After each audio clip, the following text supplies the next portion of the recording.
Goeien en welkom bij het Politbureau, het wekelijkse politieke programma van Omroep Friesland. Uw gast is de oud-wethouder van de gemeente Ljouwert, Henk Dijnem. Zie je hier, wie de wethouder in Ljouwert, Henk Dijnem. En hij hier de taaiste dossiers. De nijbouw van het Cambuurstadion, wie er misschien wel de dreigste van. Dat liek het nou slagen, de rie is akkoord. Maar makkelijk biedt al een keer net. En waarom was er eens voort als wethouder? Hallo, een vreugde. Welkom in het Politbureau, Henk Dijnem. Oud-wethouder van de gemeente Ljouwert en hartstikke oud-inwoner van de gemeente Ljouwert. Als vastgoed cowboy in de Ljouwerter politiek bedarrie. Hing je toch dat je het zien hier volhouden, zo'n? Nee, dat ik net. Nee, vooral ik dat net dacht. Dat ik het zo lang volhouden zou. Waarom hing je het net tocht? Ja, het weer vaak wat mij onbekend weer. Dat is het vaste plak. En voor een ongeduldige mens als ik is dat ik lastig. Want als wethouder moet je een hoop geduld hebben. Ja. Het wordt het al trager in de politiek. Bureaucratie. Maar uiteindelijk is het de mooiste baan die ik ooit hand heb. Waarom is dat zo, Dijnem? Waarom je het achterhoud de mooiste baan die je hand hebt? Nou, dat het natuurlijk te maken met wat we bereikt hebben, wat we dwang konden in de stad. Maar ik heb het maar een meisje te maken in West-Geerburgers. Dat vind ik altijd het belangrijkste. Ik zeg wel eens, het is net zo belangrijk bosdorst, maar wist het dorst. Dat is het allerbelangrijkste. Maar op resultaten wil je aanrekenen en zijn resultaat is op de valreep behellen maar de goedkeuring van de gemeente Rier van Ljouwert voor het plan voor het nieuwe Cambuurstadion. Ja, maar dit dossier wel, dat ben je op een valreep. Nou. De laatste dag. Ja, op de laatste dag. Ik ga al zijn, dat weer een soort droomscenario. Je bent op maar applaus voortgang, eigenlijk. Ja, dat gebeurt ik net zo vaak. Ik ben vertellen, maar dit weer, wat ik zei, een droomscenario. We kregen het met Cambuur en met al die andere partijen in dit ingewikkelde dossier terug het laatste moment nog valkoer. Nee, het is een droomscenario, want hier een nachtmerrie willen kennen, want het heeft een paar keer op springen stien, volgens mij. Jazeker, dit soort dingen die ken ik oorzaken in. Hè? En mensen herinneren zich vaak het laatste wat je dien hebben. Hè? Dan kan je zeggen, het Zeiland, het mooi buiten, het stationsgebied, of Wetsen, of wat denk ik wat. Maar dat ben je mensen dan kwijt. Ja, wat en dan laatste niet het alleen nog om dit. het laatste bijpakken mooi, hè? De Friespoort, die wil erop nemen uitstappen, omdat de afspraken zijn zij, maar de gemeente wie een oertierlijke huisvesting. Ik zeg jou en jouw collega Friso Douwster nog zetten dat je zei, ja, we weten van geen enkele afspraak. Ja. Wie dat ik een beetje de vastgoedjongen Henk Dijnem die niks op papier verslaan in die afspraken, maar alles mond op mond? Nou ja, er wordt net alles wat verslijnt in gesprekken als in dit soort projecten zit. Maar wij binnen van het show dat we goede afspraken maken hier. Achteraf ging het misschien wel vers, ja, zeker. dit soort zaken. En daarna moesten we natuurlijk een hoop praten met de verschillende partijen die hierbij belutsen winnen. En uiteindelijk is dat slagen, maar dat had een paar keer inderdaad op springersteend. En net alleen nog maar de Friese Poort, maar we hebben ook wel oren problemen hand die net al in de buiten komen. Nou, het WTC-hotel is natuurlijk een bekend voorbeeld. WTC-hotel, Anker van het WTC, Bauhaus, de Bauhaus-kwestie. De bouwketen. Ja, het was een lastig dossier, maar het was heel mooi om te doen. Us geerwerking met de voetbalorganisatie Cambuur, wie altijd hartstikke goed. Ja. Dat was echt belangrijk. Ja. Ik heb eerst een meisje met Iper Smit en natuurlijk met de directie. Ja, maar je hebt natuurlijk dezelfde belangen, dus dat gaat dan ik wel vrij snel goed. Her momenten west dat je zei van nou, het komt net goed, hier ik het maar oorzien. En die momenten ben er wel geweest dat ik dacht van nou, dat ik mijn hart was vasthouden. Maar ik heb altijd wel vertrouwen houden in een goede ouder. Want iedereen woert het graag. Het is belangrijk voor de stad. Het is belangrijk niet alleen voor Cambuur, maar ook voor de hele economische ontwikkeling aan die kant van de stad. Maar voor een ongeduldig man is dat natuurlijk wel heel lastig. Als je dan zeker. Al die tussenstappen en dat het weer oud ketst mogelijk. Ja. Dat een collega-wethouder lullig voortrint. Ja, want dat is gebeurd. Wat toch niet doen?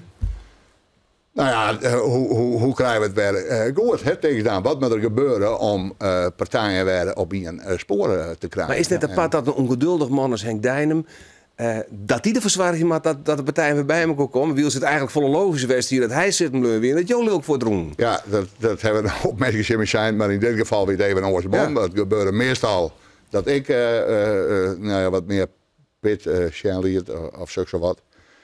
Maar in dit geval ja, moesten we bemiddelen en zien hoe het goed komt. Uiteindelijk is het oude innovatie van de gemeente goed kan. Die 4 miljoen van de provincie komt nog. Hè? Daar ben je heel kwaad ik nog wel vol vertrouwen in.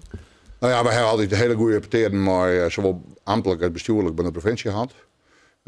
Ik denk dat we alle vragen die daar leven, dat we die goed beantwoorden kunnen. En ik ga ervan uit dat ze heel binnenkort een besluit nemen. Voor de verkiezingen. Dat zo'n voor de verkiezingen in februari nog denk kennen. ik wel vanuit dat het voor de verkiezingen gebeurt. Ja. Ja. Want dit is dus goed kan, dat kan bij verhaal. Blokje Spoort is ik zo'n dossier wat een beetje aan jouw verste zit. Vanuit de RIE, ik nam het kijk ik al, jouw stijl van communiceren, informeren van de RIE. Daar kan nog wel eens wat kritiek op. Ik had het hier dan over de Blokje Spoort. Dat je mogelijk pas de RIE informeert op het moment dat er een stuk in de kranten komen zoeken. Ja. Dat er problemen zijn bij die projectontwikkelaar, een bouwstop. Herkennen jullie daarin dat je toch qua communicatie misschien wel eens wat soepeler west hebben kunnen? Nee, ik herken me daar net in. Ik geloof dat het verhaal van Ierlien toen Boei, de eigenaar van Blokje Sport, uit de bocht vliegen. En dat kostte net in de hand hier dat dat verhaal vreselijk opblaast is. Er trokken een aantal partijen in de RIE, de oppositie, maar de pers die dat oppakte. Maar wil het een politiek speeltje, zeg je dat nou? Nou, het was van deel een politiek spul, want er was in feite net zo vol aan de hand. Er was op het moment dat dit gebeurde, wie er meer gebeurde in de Blokje Spoort dan we afpraten in. We hebben alle doelstellingen die we bereikt met het project. Het was al een prachtig project. Alleen nog, Boei, die hier te volle hield uit jong. Dat weer voor de Blokje Spoort alleen maar goed en voor u zeker. En Boei hier een score in de broek. En inmiddels heb ik al oplost. Ja. Maar dat was een project, dat was net een gemeentelijk project. Hè? Dat was een project van Boei. Nee, maar en achterhouden hier misschien wat jij daar informeren moet. Maar bij Boen, ik wacht zie. We woonden weten wat er precies is. Achteraf zit je hier in het opland. En het verhaal dat we het pas naar de RIE brachten, nadat het op televisie was, of in een pers stond hier, dat is niet aan het verhaal. Dat weer net, dat we dat al plant. Nee, maar ze waren het wel bij een deel van de RIE beleefd. En daar hij als wethouder mathematisch natuurlijk. Zeker. Ja. Zeker. Daar hij mathematisch in en dat moet je dan probeer die rug te zetten. Maar wat verwiet je jezelf dan? Ik verwiet mezelf net zo volle. Ik hier achterhouden, maar achterhouden weet het alle keer. Hier ik die RIE misschien direct begin januari informeren moeten. Over, Boei heeft blijkbaar een probleem. We weten dan net hoe groot dat probleem is. Daar wie er niks van aan weet. Nou zitten we bij de dag van Joert, commissaris van de Koning Brok. Het in jouw geval is het wel verstandig dat jouw wethouder bedoelde. Als jouw partner Janne Witske de Vries, burgemeester van de gemeente Zuidwest-Friesland wordt. Vond je dat net wat een ontaasting van je integriteit dat zo'n vraag komt? Nou ja, in het begin worden iets beetje. Maar ik weer al wethouder toen zij deputaire weer. Dat zou niet zeggen. Dat komt meer belangstelling. Die een andere tijd, dat is heel dicht op elkaar. En daar hebben wij eigenlijk nooit commentaar op. Je bent toen de portefeuilleverdeling wat hellen. Maar zie je eigenlijk dat Jorritsma wat soepeler dan wie als Brok mogelijk? Ja, het weer een andere tijd. Ik geloof net dat hij nou direct soepeler weer. De regels binnen onscherpt op dat terrein. En ik in die tijd dat wij wethouder en deputaire winnen. Je moest heel voorzichtig wezen. Het weer soms op heel tin ijs dat van het rennen weer. Dat zit heel dicht bij elkaar natuurlijk. Dat zit heel dicht bij elkaar. En dus ik kom hier. Neem eens een voorbeeld daarin dan. Wat heel dicht bij elkaar kennen zitten zo en wat nou ja, culturele haastheid. Dat weer een initiatief van. Ja, dat is nou die. Geweldig dat we die hier hand hebben. Het weer een hechtepunt in mijn carrière.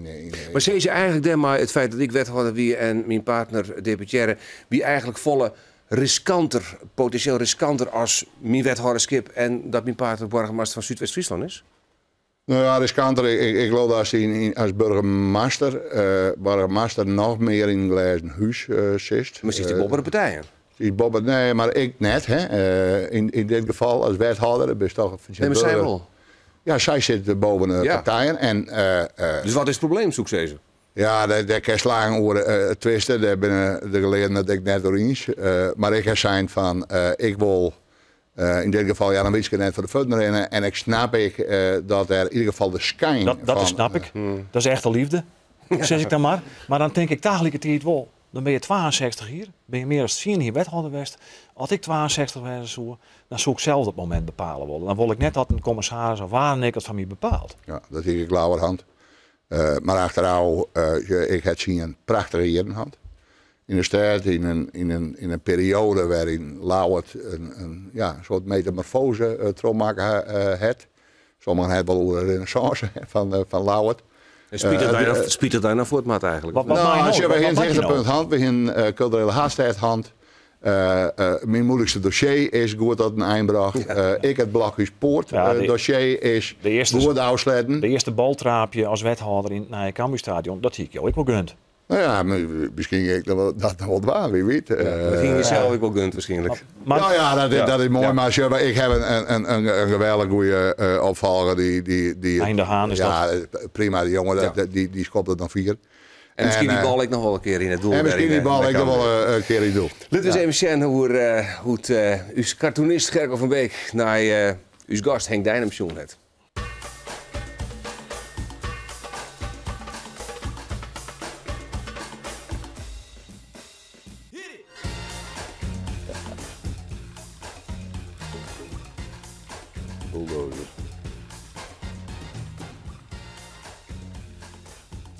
Ja, nou eerst maar een paar maanden thuis rondelijke Huadri. Het huis in Ljouwert is op zijn. Je verhuizie naar Raad, naar Zuidwest-Friesland. Maar ik hoop hier, lieke goed, Henk Dijnem, dat je voor dit programma nog een skofje beschikbaar blijft. Ja, raad in. Ontsaf je het Politbureau, bedankt voor het zien. Ik zou zeggen een hele goede avond, een beetje een variant van het CDA en graag ontnaaien weekend.